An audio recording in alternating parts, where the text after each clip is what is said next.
Sezno. I'm going to talk about chords a little bit. One of the things with music theory, to be honest, is you can't teach everybody the same concepts the same ways. Because we all play different music, we're all moved by different music, and we all have different frames of reference. The chords are a good example, in my opinion, because there's a million different ways you can use them. So hopefully this is of some use to you. So the point of learning chords, or one of them, I think, is to train your ear to be able to hear the gravity within notes. To be able to hear a combination of notes, which is what a chord is, and be able to distinctly hear the role and the behavior of every note within that combination. So I've seen a lot, especially on like producer YouTube, this side that explains chords, like basic ones like major and minor chords, in this very like MIDI way of visualizing it. Like thinking about a major chord as 0, 4, 7. Like you pick a note, that's your root. You go 1, 2, 3, 4, use that note, 5, 6, 7, use that note. There's your chord, 0, 4, 7. 0, 1, 2, 3, 4, 5, 6, 7.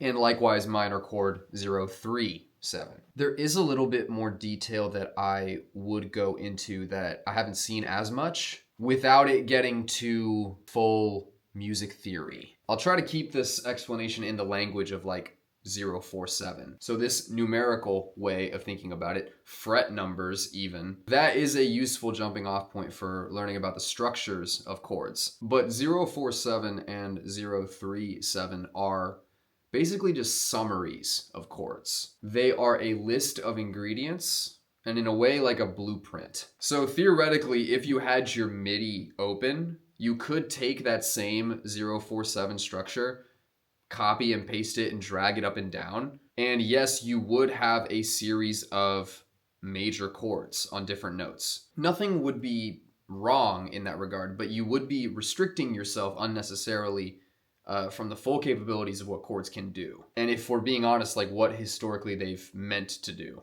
0, 4, 7 delineates for you the 3 notes that are necessary to make your basic major chord. Typically, you need 3 notes to make a chord. And if you were to adjust even one of them, a different chord would result. So the 0, 4, 7 of your basic major chord, you can imagine 0, 4, 7 as existing on a grid in which 0, 4, 7 continues theoretically in either direction. As long as you stick to those same 3 notes, you can use them any way you like and it would be the same chord. Like an A minor chord is A, C, E. 0, 3, 7. But that configuration continues in either direction. So A, C, E, A, C, E, and likewise down A, E, C, A, E, C, A, etc. And as long as it's a configuration of those 3 notes, it's the same chord. So everything I'm about to play is an A minor chord.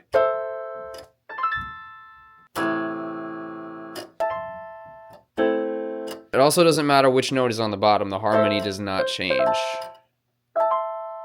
This is why I maintain that if you make music, if you're a songwriter, if you make beats, you ought to have access to a keyboard and have like a few octaves at least to play around with. I promise you this is worth it because it will help you visualize the relationships. It makes it way easier. Like chords were not originally meant to be seen and designed on MIDI piano rolls. MIDI can be used effectively, but maybe it's not as intuitive as it should be. I do actually think that it can complicate things annoyingly. But say you wanted an E flat major chord, my MIDI and my DAW would always call 2 of those notes D sharp and A sharp instead of E flat and B flat. And reading sheet music is increasingly thought of as a useless skill, but on paper it would lay out this chord so much more simply. Seeing the shape of the lines of MIDI in your DAW, that's ultimately less helpful than actually seeing what your hand does playing it on the keyboard. What's actually happening musically is a lot more clear that way. So you have this 0, 3, 7 structure, which, like I've said, is just a list of ingredients. You can decorate the musical space all you want. As long as all 3 notes are there somewhere and nothing else,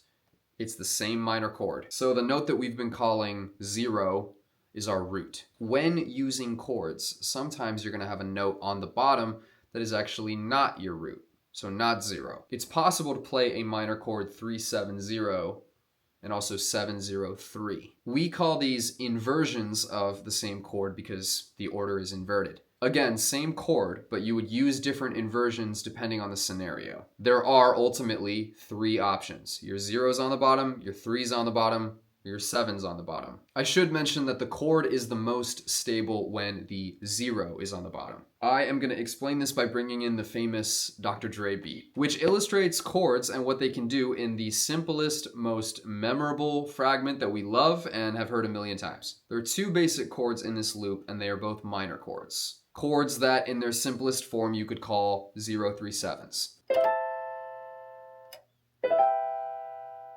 Except they are both presented in an inversion, so no 0's on the bottom. The A minor is presented with the root on top, so it looks like 3-7-0. 3-7-0.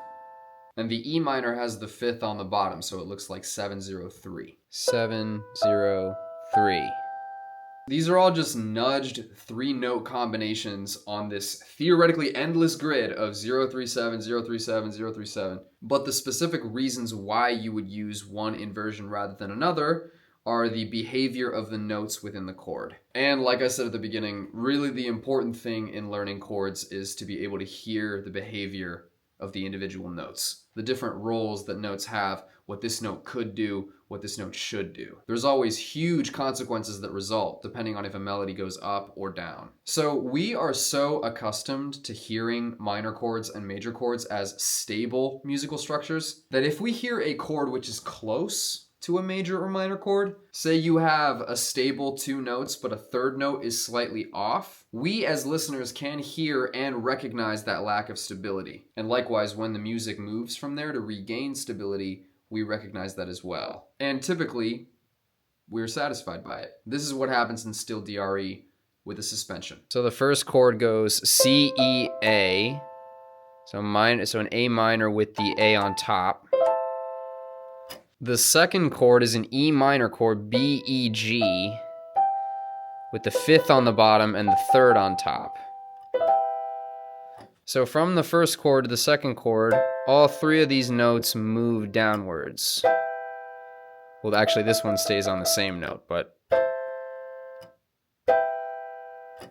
in the actual song, the notes of the chord don't all move down together at the same time. The defining characteristic of this beat is that the high A is held for a second above the new chord before going down. We call this a suspension because we originally hear that A as stable and part of the first chord, but when the chord changes, the A is still ringing out and it sounds like it's suspended in air. The needs of the melody almost dictate that this A has to go down. It will go down. It must go down. It wouldn't be right if it didn't go down. So what you hear there with the second chord is a delayed reveal of a 703. So if you treat this as 0, 3, 7, instead of the 7 up here, you move the 7 down. So 7, 0, 3. In order to be a proper E minor chord, the note on top has to be a G, a 3. But for 4 repetitions, it is initially too high, and what you hear is 705. The 3, this is what the note should be, but if you were to make this a 5, so now you have 705. Since we heard this note with the first chord, it doesn't seem so strange that it's there when the chord underneath moves, so now you have... But now that we're here, this one wants to move down. So you hear it as out of place at first.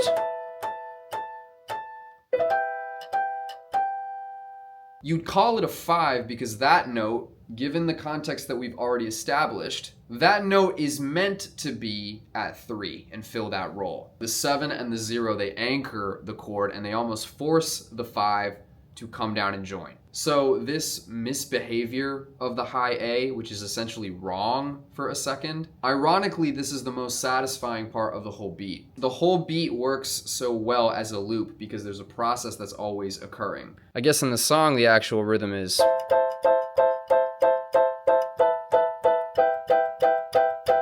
Or with the little,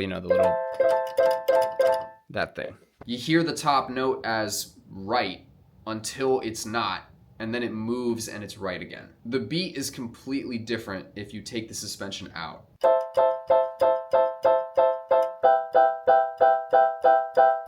One more detail though. Note the huge importance that inversions play in the success of this beat. A, which is the note on the top that gets held, derives all of its power by the fact that it's on the top. Say you rigidly stuck to the 0-3-7 shape for the chord. What that would mean is the A would have to be on the bottom. So therefore it would have to remain on the bottom for the suspension. And there is a difference in the effect that it has.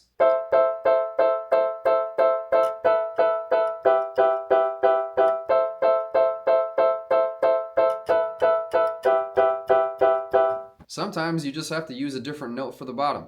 You can configure it how you like if you know what notes you need. The magic of chords is being able to play with these relationships. And the more you do this, the deeper your intuition for musical structure will result. So basically, yeah, use 0-3-7, 0-4-7, but visualize it bigger on a larger keyboard. You're allowed to move them around. You're allowed to make it as big as you want, as small as you want, and pay attention to what you could do with each note or each part as a distinct melody. If you made it this far, thank you for watching. Give me a follow on my socials, and more soon.